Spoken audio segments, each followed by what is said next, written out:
გივიზე ასექვია გურამ დოჩანაშვილის ახალ წიგნს, რომლის პრეზენტაციაც დღეს ზოოპარკის ტერიტორიაზე გაიმართა.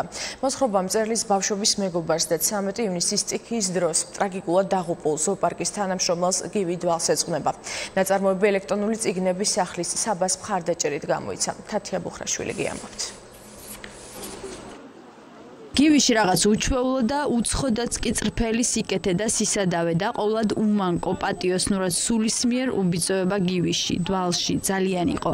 გურამ დოჩანაშვილის რამდენიმე წლის წინ დაწერილი მოთხრობა აქამდე არსად გამოქვეყნებულა და 13 ივნისის ტრაგედიის მერე მწერლისთვის სულ სხვა დატვირთვა შეიძინა.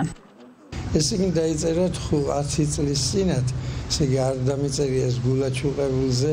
მაგრამ მაშინაც გულაჩუყებული ვიყავით ყველანი გივისადმი, ისეთი არაჩვეულებრივად კარგი და სინუსაუცა თბილი კაცი იყო. მოთხრობა გივიზე მწერლის ბავშვობის მეგობარს 13 ივნისს ტრაგიკულად დაღუპულ ზოოპარკის თანამშრომელს გივი დვალს ეძღვნება, რომელიც თითქმის 2000 წელი ზოოპარკში მუშაობდა და ამ სიტყვის პირდაპირი მნიშვნელობით იქვე ცხოვრობდა. ეს წიგნი განსაკუთრებით მნიშვნელოვანი არის ჩვენთვის, რადგანაც ეს წიგნი ეძღვნება ჩვენ თანამშრომელს და ჩვენ ვფიქრობთ, რომ ეს არა მარტო ჩვენი თანამშრომლისათვის არის და მისი გახსენებისათვის, არამედ მთლიანად კატასტროფისათვის, ის რაც მოხდა თბილისში და მათ შორის ზოოპარკში, სადაც ძალიან ბევრი ადამიანი და არა მარტო ადამიანი დაიღუპა.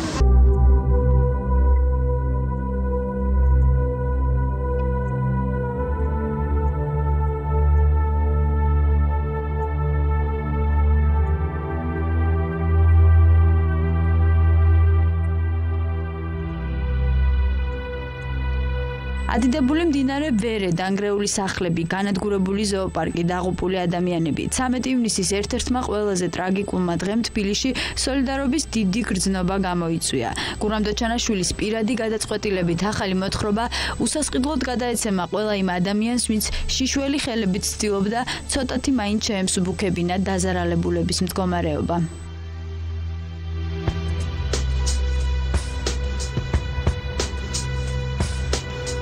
ეს ტრაგიკული ფაქტი რაც მოხდა არის ძალიან ცუდი, მაგრამ ერთ მხრივ იყო ძალიან კარგი, იმიტომ რომ გაერთიანდა მთელი ჩვენი თაობა და გამოჩნდა ის სახე, რომ ჩვენ ახალ თაობას, რომელსაც გვეძახიან ფერად თაობას, შეგვიძლია ის, რომ საქართველოს თუ რაღაც ძალიან პატრიოტულად და ისე არ გამომივიდეს, მაგრამ აი შენება დავიწყოთ.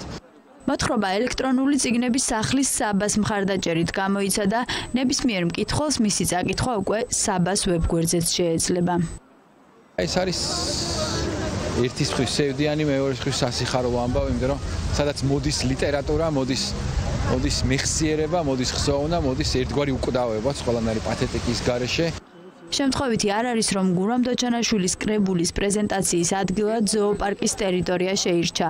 ავტორმა ტექსტი, რომლის გამოცემაზე განსაკუთრებულად ღელავდა, მოხალისეებს თავად გაუზიარა.